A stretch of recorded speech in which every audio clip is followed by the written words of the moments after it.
السلام علیکم ورحمۃ اللہ وبرکاتہ۔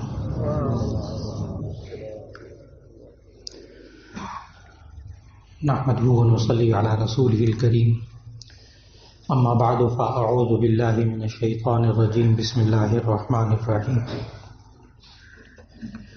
یا ایھا الذین آمنوا انما الخمر والمیسر والانصاب والازلام رجس من عمل الشیطان فاجتنبوه لعلکم تفلحون۔ صدق اللہ العظیم۔ اللہ رب العزت نے ہمیں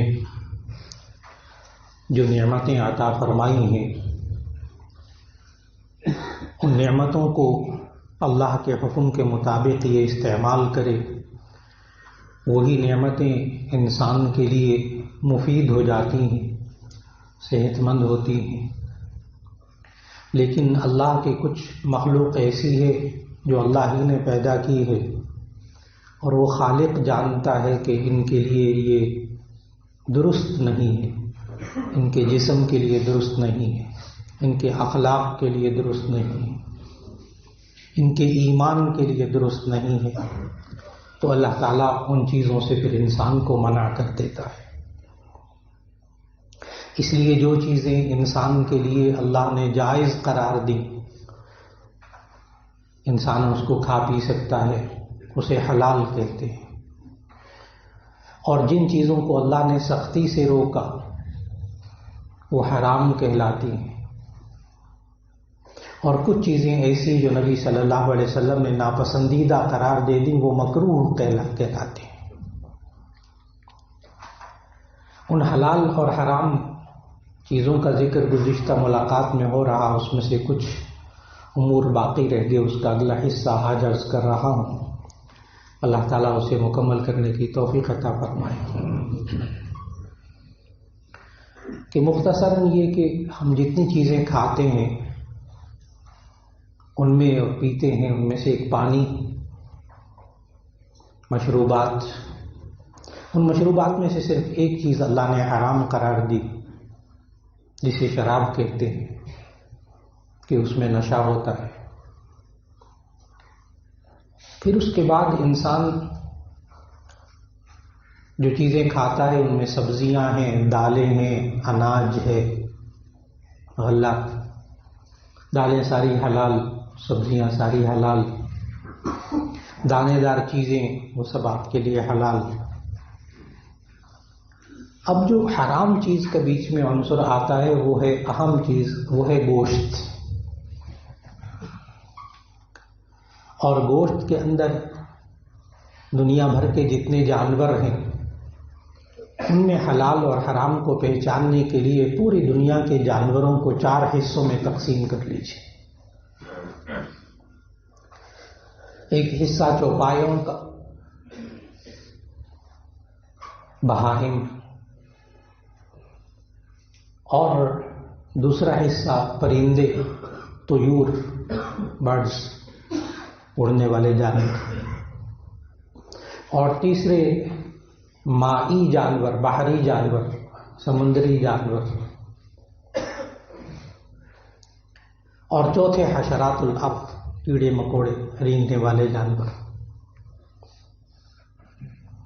مفسرین نے لکھا کہ جتنی بھی حشرات الارض ہیں وہ سارے کے سارے حرام ہیں۔ وَيُحَرِّمُ عَلَيْكُمُ الْخَبَائِثَ، تم پر خبیث چیزیں حرام قرار دے دی۔ اس کے تحت مفسرین نے بھی یہ بھی لکھا جتنے کیڑے مکوڑے حشرات الارض سب حرام۔ اب باقی رہ گئے 3۔ اس میں سے عرض کر رہا تھا کہ جو بہائم، چوپائے ہیں، ان میں نبی صلی اللہ علیہ وسلم نے اصول بتایا، ذی ناب یصید بہ، کہ کچلی والے جانور جو کچلی سے شکار کر کے کھاتے ہیں وہ حرام ہے۔ ان کا بھی گزشتہ ملاقات میں تفصیل سے ذکر ہوا کہ سامنے کے جو 4 دانت ہوتے ہیں ان کے ساتھ 2 نوکیلے دانت ہوتے ہیں، ان کو ناب کہتے ہیں، ہم اردو میں اس کو کچلی کہتے ہیں، پنجابی زبان میں اس کو سوئے کہتے ہیں۔ جس جانور کے منہ میں یہ ناب سوے، یہ کچلی والے جانور ہوتے ہیں، یہ کچلی سے شکار کرتے ہیں، وہ حرام ہے، اس میں وہ کتا، بھیڑیا وغیرہ وغیرہ سب۔ لیکن اگر کچلی والا جانور ہو اور کچلی سے شکار نہ کرے تو وہ حلال، کیونکہ دو شرطیں پوری نبی صلی اللہ علیہ وسلم نے بتائیں کہ کچلی والا ہو اور کچلی سے شکار بھی کرے۔ اب اونٹ جو ہے اس کے منہ میں کچلی ہوتی ہے، صوبے ہوتے ہیں، دو نوکیلے دانت ہوتے ہیں اونٹ، لیکن وہ اسے شکار نہیں کرتا، حلال اس اصول کے تحت۔ یہ بنیادی اصول بہائم چوپایوں کے اندر بیان ہوئے۔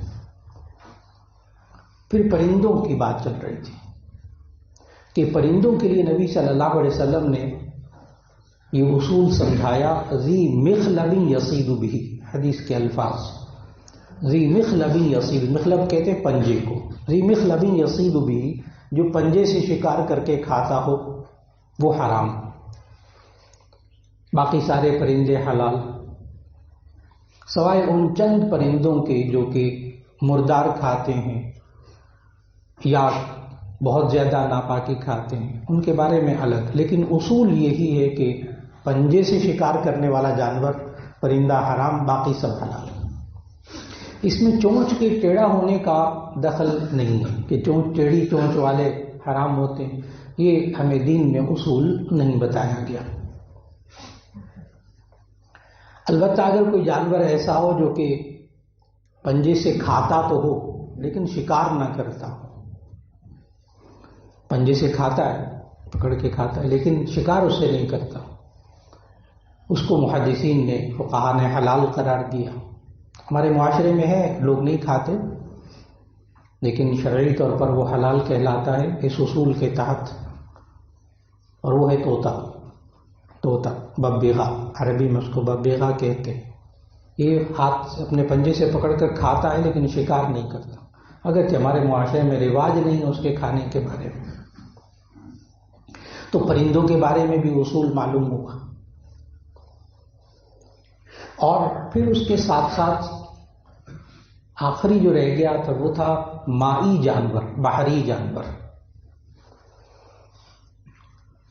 یہ اس لیے سلسلہ شروع کیا تھا کہ آج وقت کی بہت بڑی ضرورت ہے کہ ہم معاشرے کے اندر حلال اور حرام سے آگاہ ہوں، تاکہ اس کے بعد ہم اگلی نئی نسل کو بھی بتا سکیں، بچوں اور بچیوں کو بھی بتا سکیں کیا حلال کیا حرام۔ اس کی میں نے مثالیں بھی دی گزشتہ ملاقات میں کہ کس طرح جن ملکوں کے اندر بچوں کی تربیت، نوجوانوں کی تربیت کی گئی، وہ کس طرح حلال اور حرام کی فکر کر رہے ہیں۔ باہری جانوروں میں سے فقہا کے اندر اختلاف موجود، امام مالک، امام شافعی، امام احمد بن حنبل، وہ تینوں حضرات یہ کہتے ہیں کہ بحری مینڈک، دریائی مینڈک، جس کو عربی میں ضفدع کہتے ہیں، دریائی مینڈک وہ حرام۔ اس کے علاوہ یہی حضرات کہتے ہیں دریائی خنزیر مخصوص شکل کا وہ حرام، اور اسی طرح مگرمچھ جس کو تمساح کہتے ہیں عربی میں، تمساح، مگرمچھ، ان کے علاوہ باقی سارے جانوروں کو یہ تینوں ائمہ کہتے ہیں کہ باہری جانور حلال ہیں، جس میں کیکڑے وغیرہ یہ سب آ جاتے ہیں بیچ میں، ان کے نزدیک وہ سب حلال ہیں۔ لیکن امام ابو حنیفہ رحمہ اللہ کا یہ کہنا ہے، یہ اس لیے عرض کر رہا ہوں کہ چونکہ عام طور پر حنفی مسلک کے لوگ ہوتے ہیں تو ان کو بڑا خیال رکھنا پڑتا ہے، خاص طور پر گلف ممالک میں، عرب ممالک کے اندر بڑا خیال رکھنا پڑتا ہے، اس لیے کہ وہاں ہوٹلوں کے اندر سی فوڈ بالکل ہر چیز موجود ہے، وہاں سی فوڈ مکمل موجود ہے، اس لیے وہاں احتیاط کرنی ہوگی۔ کہ امام ابو حنیفہ رحمہ اللہ کے نزدیک جو ہے وہ صرف مچھلی حلال، جس کو سمک کہتے ہیں، سمک، فش، بس وہ حلال، ہزاروں قسموں کی سب حلال۔ اب وہ فش کے اوپر تھوڑی سی بات کر رہا ہوں تاکہ میں پراؤنز تک آ سکوں۔ فش کے بارے میں فقہا نے ایک قانون لکھا کہ ہم مچھلی کس کو کہتے ہیں، کہ مچھلی ہر اس چیز کو کہتے ہیں جس کی ریڑھ کی ہڈی ہوتی ہے، یعنی فقری جانور، ریڑھ کی ہڈی والے جانور جن کے گل پھڑے ہوتے ہیں، وہ مچھلی کہلاتی ہے۔ عجیب بات یہ کہ سائنس بھی یہی تعریف کرتی ہے فش کی، کہ جس کی ریڑھ کی ہڈی کے جانور، جس کے گل پھڑے ہوتے ہیں، جہاں سے منہ سے پانی پیتی ہے اور پنکھ دو ہوتے ہیں اس میں سے پانی نکالتی ہے، وہ معمولی سی آکسیجن لیتی ہے، اسی سے وہ زندہ رہتی ہے۔ اللہ کا نظام ہے۔ تو جتنی بھی مچھلی کی اقسام ہیں وہ ساری کی ساری حلال، اور اس میں اچھی خاصی رینج آ جاتی ہے۔ البتہ پراؤنز کے بارے میں خود حنفی علماء کے اندر اختلاف ہے، اس لیے عرض کر رہا ہوں کہ بہت زیادہ محنت ہے۔ ہمارے حنفی علماء نے بھی اس کو حرام تو نہیں کہا، حرام کسی نے نہیں کہا، مکروہ کہا ہے صرف۔ جو ہمارے ایسے علماء ہیں جو کہ خشکی کے علاقے، خشکی کے ملکوں سے تعلق رکھتے ہیں، انہوں نے تو اس کو مکروہ کہا، پراؤنز کو، جھینگا مچھلی، جھینگے کو۔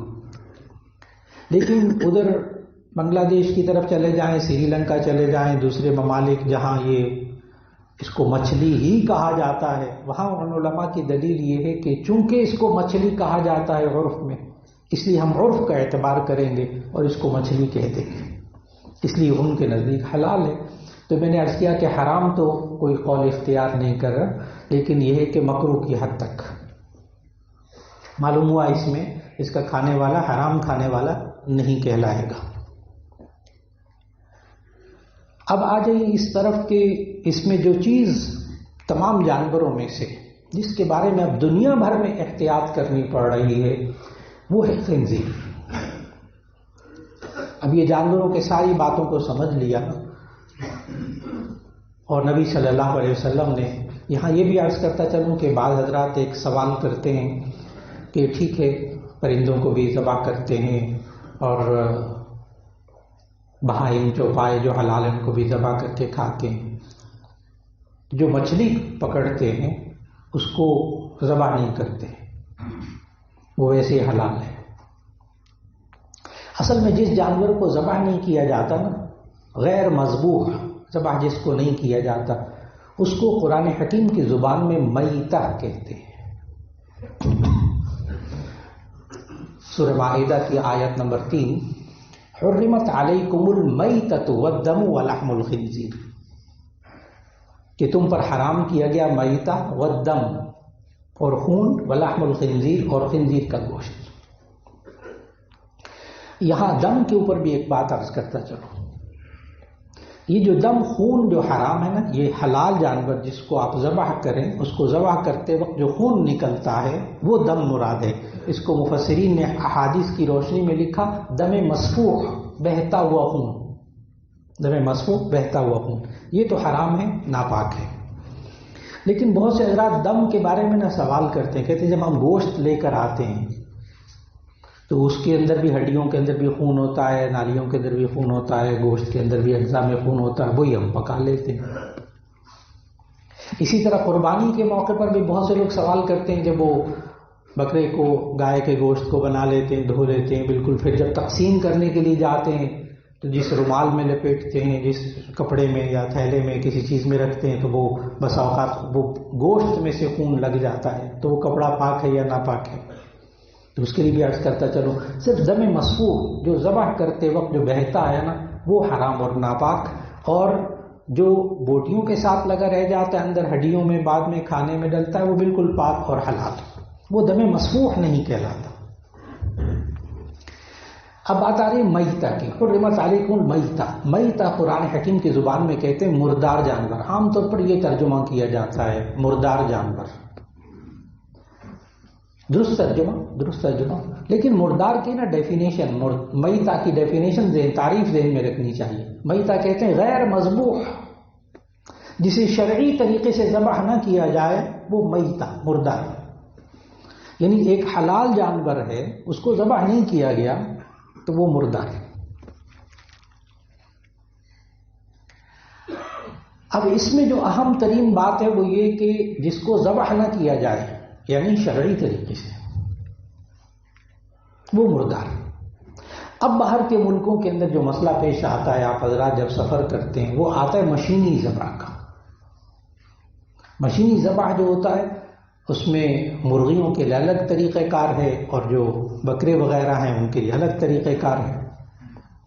مرغیوں کا طریقہ کار تو وہاں باہر کے ملکوں میں جہاں حلال سرٹیفیکیشن ہے، جہاں بہت علماء متوجہ ہیں، وہاں تو اب بھی حلال مل رہا ہے، اب بھی حلال گوشت مل رہا ہے۔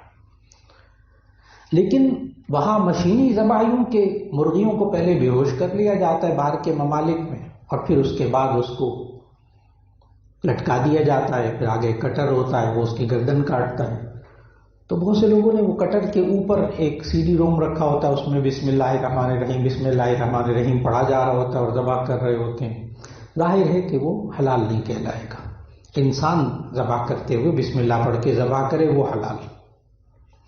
اور پھر اس کے ساتھ ساتھ وہاں جو ان ملکوں کے اندر بکرے وغیرہ کا گوشت ملتا ہے مشینی، اس کا طریقہ کار یہ ہوتا ہے کہ پہلے تو بکرے کو تھوڑا سا وہ بے ہوش کرتے ہیں انجیکشن لگا کر، کہ وہاں ایک قانون ہے بین الاقوامی وائلڈ لائف والوں کا، حقوق حیوانات کے جو تنظیمیں ہوتی ہیں کہ جانوروں کو ذبح کرتے وقت تکلیف نہ پہنچے، اس کے لیے وہ مخصوص قسم کے انجیکشن لگاتے ہیں یا گیس سے تھوڑا سا ہلکا سا بے ہوش کرتے ہیں، پھر اس کے بعد اس کو چیمبر میں داخل کرتے ہیں، وہ خانہ سا ہوتا ہے، بٹن دباتے ہیں تو اوپر سے ایک برچھا آتا ہے، وہ اس کو ذبح کر دیتا، کاٹ دیتا ہے گردن کے پیچھے سے۔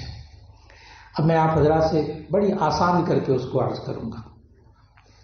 نبی کریم صلی اللہ علیہ وسلم نے جو ہمیں ذبح کرنے کا طریقہ سکھایا وہ یہ ہے کہ جانور کو حلق کی طرف سے، گردن کی طرف سے ذبح کیا جائے، اور جانور کی گردن کے اندر 4 رگیں ہوتی ہیں، تاکہ میں اس تک پہنچ سکوں کہ آخر وہ مشینی ذبح حرام کیوں ہے، کیوں نہیں کھانا چاہیے مسلمانوں کو۔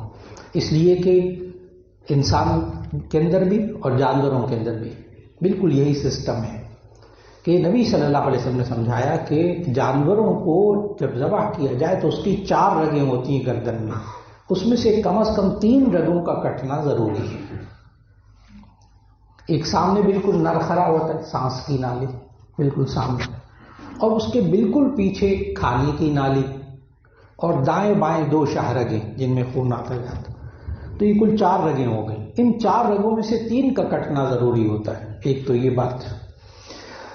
دوسری بات یہ ذہن میں رکھیے گا کہ اصل میں انسان کی ریڑھ کی ہڈی کے اندر یہاں حرام مغز ہوتا ہے، ریڑھ کی ہڈی کے اندر پیچھے حرام مغز۔ سائنس یہ کہتی ہے کہ حرام مغز اگر کٹ جائے تو اسی وقت موت واقع ہو جاتی ہے، اسی وقت موت واقع ہو جاتی ہے۔ جب ذبح کرتے ہیں نا عام چھری سے تو اس میں پہلے رگیں کاٹ دیتے، 4 رگیں کاٹتے ہیں تو وہ چھری پہنچتی ہے ریڑھ کی ہڈی تک اور وہ ذبح ہو جاتا ہے جانور۔ اور جب مشین سے ذبح کرتے ہیں چیمبر میں ڈال کے، اس خانے میں ڈال کے، تو ایسی صورت میں اوپر سے برچھا آتا ہے، وہ جیسے کٹر ہوتا ہے، وہ کٹر کاٹتا ہے، پہلے ریڑھ کی ہڈی کو کٹتی ہے، پھر اس کے بعد 4 رگیں کٹتی ہیں۔ اب اس میں اندیشہ ہو جاتا ہے کہ یہ ریڑھ کی ہڈی کٹنے کی وجہ سے مرا یا 4 رگیں کٹنے کی وجہ سے مرا۔ اب علماء نے تحقیق کے ساتھ اس پر لکھا کہ جب ایک ہی چیز کے اندر حلال ہونے کے بعد سبب بھی موجود ہو اور حرام ہونے کا سبب بھی موجود ہو تو آپ حرام کو ترجیح دیں گے اور اس سے بچیں گے۔ اس لیے باقی مشینی جتنا بھی نظام ہے نا مشین کا ذبح کرنے کا، صرف شروع میں ذبح کر لیں اسلامی طریقے سے، بعد میں گوشت کھال کے لیے چاہے مشین میں ڈال دیں، اس میں آگے حلال حرام ہونے کا تعلق نہیں رہتا۔ اس لیے الحمدللہ بعض ممالک کے اندر ایسے حضرات بڑی توجہ کے ساتھ وہ ذبح کرتے ہیں اور حلال گوشت جو ہے وہ لوگوں کو فراہم کرتے ہیں۔ ایک تو باہر کے ملکوں کے حوالے سے عرض کیا، دوسرا یہ کہ خنزیر سے بنی ہوئی چیزیں، خنزیر اس کا کیونکہ اللہ تعالیٰ نے اس کو قرآن مجید میں نام لے کر حرام قرار دیا، اس کو نجس العین کہتے ہیں۔ نجس العین، یہ کسی بھی صورت میں پاک نہیں ہوتا، اس کا گوشت بھی نہیں، اس کی ہڈیاں بھی نہیں، اس کے بال بھی نہیں، اس کی چربی بھی نہیں، اس کے اندر سے ہڈیوں میں سے کوئی جیلیٹن نکالا جائے وہ بھی نہیں، کوئی چیز اس کا جز جو ہے وہ پاک نہیں ہے، سب کے سب حرام۔ اس لیے آج کل جو سب سے زیادہ بچنے کی ضرورت ہے وہ یہ کہ خنزیر کے اجزاء جس چیز کے اندر جائیں گے، ذرہ برابر بھی جائیں گے، وہ حرام ہوگی. اس کے لیے آگاہی رکھنی، سائنسی طور پر آگاہی رکھنی، عملی طور پر آگاہی رکھنی. اب حلال سرٹیفکیشن والوں نے اس پر بڑی تحقیقی کام کیا. یہاں تک کہ خواتین جو میک اپ کا سامان استعمال کرتی ہیں اس میں بھی بہت زیادہ مقدار میں خنزیر کے اجزاء شامل کیے جانے لگے. یہاں تک کہ الحمدللہ اب اتنی تحقیق ہو چکی، آج سے تقریباً 17 سال 18 سال پہلے کاسمیٹکس کے اوپر، کاسمیٹکس کے ایک جز کے بارے میں کہ کیا کاسمیٹک کی کون سی چیز ہے، اس میں کیا اجزاء ہوتے ہیں، اس کا استعمال کیا ہے، اس میں ممنوع اجزاء کیا ہیں، یہ پورا ایک تھیسس تھا. جنوبی افریقہ کے اندر سارے جتنے بڑی کاسمیٹکس کی کمپنیاں ہیں، برانڈڈ کمپنیاں، وہ ساری جمع ہوئیں اور وہاں باقاعدہ کانفرنس ہوئی. ان برانڈڈ کمپنیاں یہودی ہیں، عیسائی ہیں، پتہ نہیں کیا کیا ہے مالکان، لیکن انہوں نے بات کو سمجھا اور ٹھیک 1 سال کے اندر وہ حلال کاسمیٹکس لے کر آ گئے. اب جو بات عرض کرنا چاہتا تھا وہ یہ کہ گھر میں خواتین کو بھی اس بات پر متوجہ کیا جائے اور مرد بھی اس بارے میں آگاہی استعمال کرے کہ کاسمیٹکس میں بھی جہاں جہاں حرام چیزیں استعمال ہو رہی ہیں ان سے بچا جائے. اب حلال بھی موجود. لہذا آج کے پوری بات کا جو خلاصہ وہ یہ کہ ہمیں آہستہ آہستہ اپنے اندر حلال اور حرام کی آگاہی ضرور پیدا کرنی چاہیے تاکہ اللہ رب العزت ہمیں اس سے بچا لے. اور خاص طور پر ہمارے پاکستان کے بعض ہوٹلوں میں اللہ تعالیٰ ان کو ہدایت نصیب فرمائے کہ بعض ہوٹلوں کے اندر اب خنزیر کا گوشت فراہم کیا جانے لگا اور اس کے اجزاء فراہم کیے جانے لگے. پھر اسی طرح ذبح کیا ہوا گوشت وہ بھی بھرپور کوشش ہو کہ جہاں حلال ہو وہاں سے لیا جائے، وہیں کھایا جائے. اسی طرح مرغیوں کے بارے میں، چکن کے بارے میں بھی جہاں معلوم ہو کہ یہاں حلال ہے تو ایسی صورت میں اس کو استعمال کیا جائے اور اس میں احتیاط کرنی جائے. اللہ رب العزت ہم سب کو اپنی زندگی میں حلال کھانے، حلال پینے، حلال کمانے کی توفیق عطا فرمائے. وآخر دعوانا الحمدللہ.